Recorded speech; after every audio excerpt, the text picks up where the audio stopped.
Whoop. Okay. Here we go. Hello, Taylor. My name is Jody. Hi. I'm a genetic counselor. I'll be meeting with you today. I understand you have some questions and concerns about Friedreich's ataxia. Yes. Okay. Yes, I do. All right. Well, my role today is to provide you with some basic information, give you an opportunity to ask questions, hear what you have to say, hopefully give you some answers, provide you with some resources, and basically we can go from there. Okay. Sound okay to you? Yes. Okay. Okay, so first of all, if you don't mind, I'll start with talking a little bit about what Friedreich's is. Mm-hmm. Friedreich's ataxia is a neurological disorder. It's degenerative in nature. It involves the spinal cord, the cerebellum, and the nerves. And basically what happens is they thin out and they don't work properly, so people have issues very often with gait, mobility, balance, speech can be affected. They have, people with the Friedreich's ataxia tend to have heart conditions, a cardiomyopathy. I'm not sure how familiar you are. They can also develop diabetes mellitus. Okay. Okay. Mm-hmm.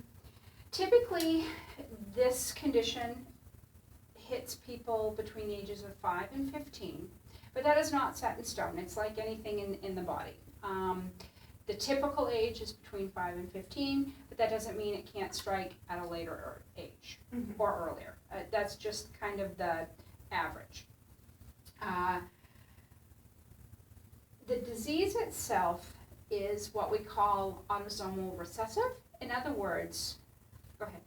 I'm sorry. That's okay. What does it mean, autosomal recessive? Autosomal recessive means that both parents have to contribute a mutated gene, or have to contribute the gene for the disorder to present.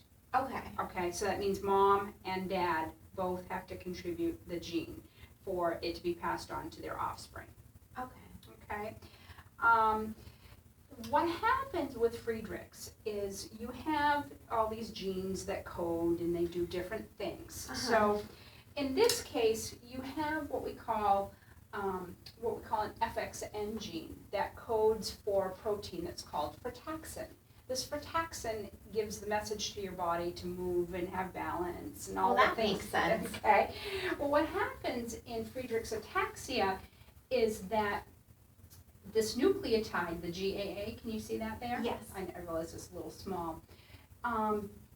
In normal instances, there's like 20 repeats because the genes repeat codings. Yes. Okay.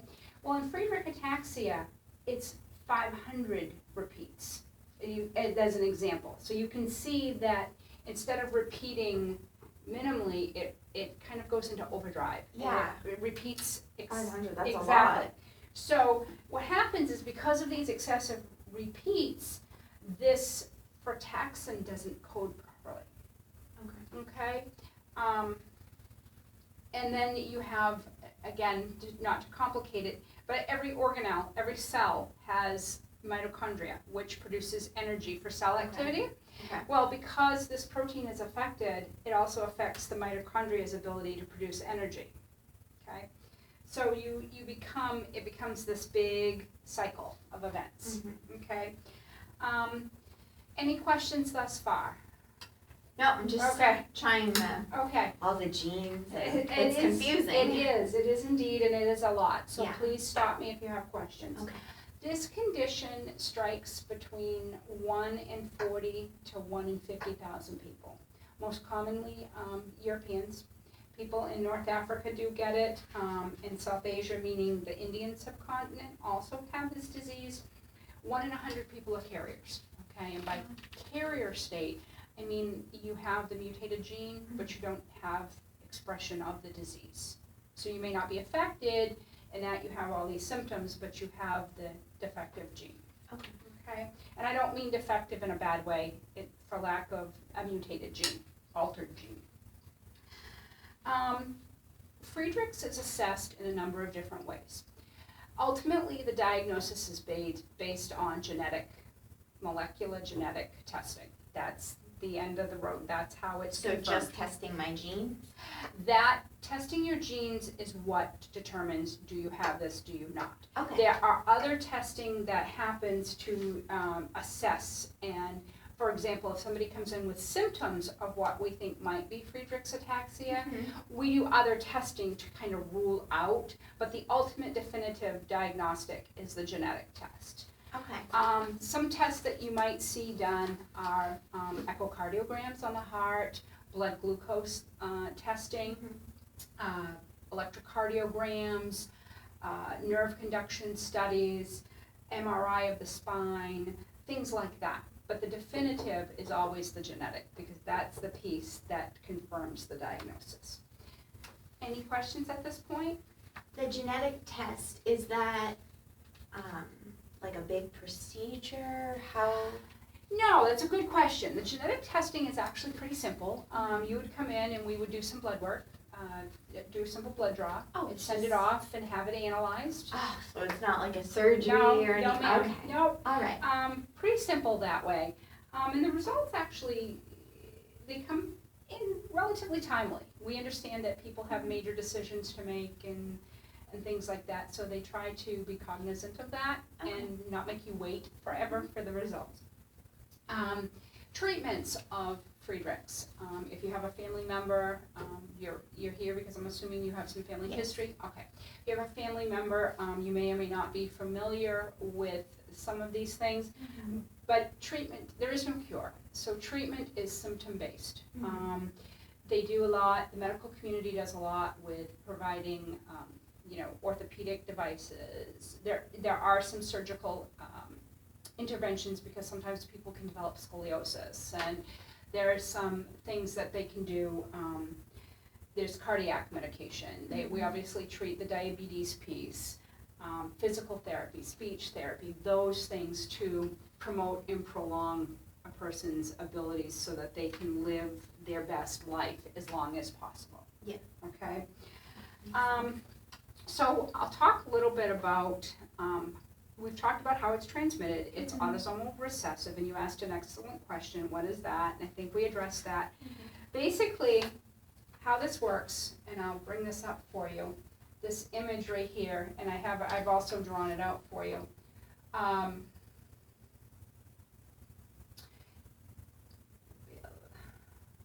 is my image?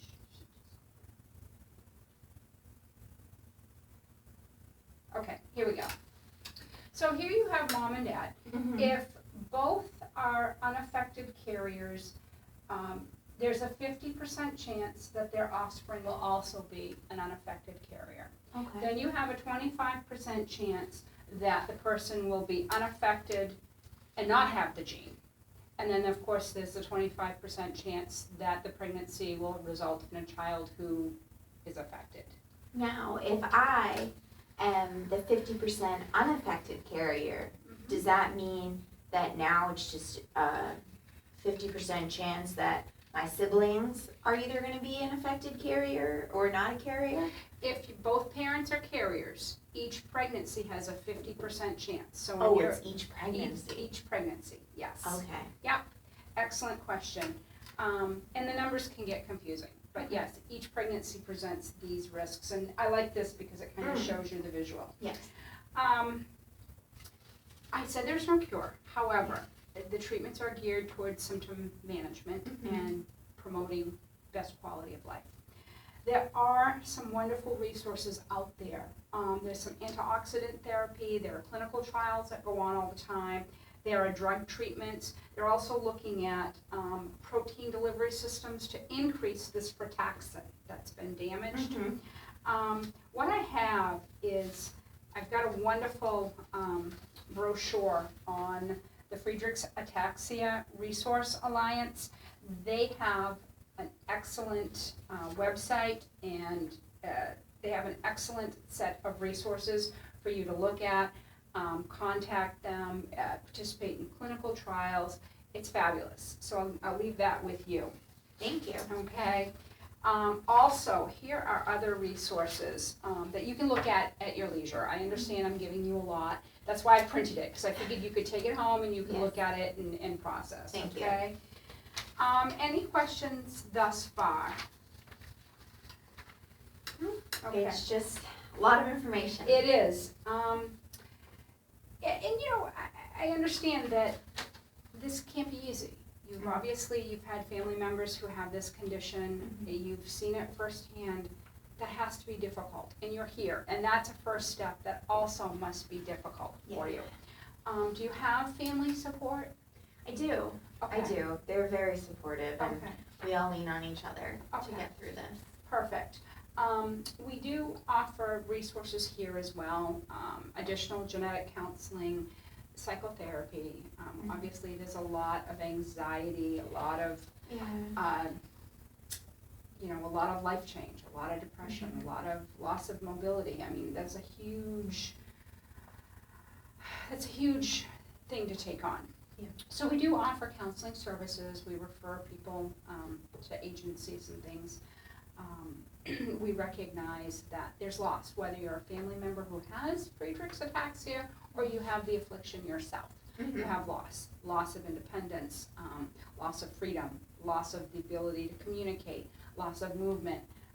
So obviously, whether you're on the caregiver side or on the person who has the condition side, there's a lot of loss. There's a lot of anxiety that goes into that. Financial issues. I mean, obviously, people who, have a degenerative disease often cannot work. They can't, support themselves. So there's a lot of things that go into that. There are respite services, and here is, I'm going to write this down for you, but it's a YouTube video that I thought would be helpful for you. You can watch it at your leisure. Again, it just talks a little bit about Friedreich's ataxia and some support, and I thought it was easy to understand and very informative. Okay. There are other community resources out there. I did a lot before you came in today. There's the Friedreich Ataxia Research Alliance, which I gave you.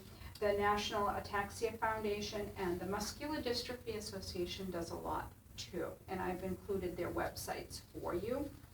Do you have any questions? No, I think I need to go home and just process, think through all my options and decide whether or not I want to figure out. Well, thank you for coming in. I realize this was a difficult process for you. I can appreciate what you're dealing with. Thank you for your time, and don't hesitate to contact us, call us should you get home and you have questions or concerns. Okay? Okay, Thank you. All right. And it's still going, and it's done.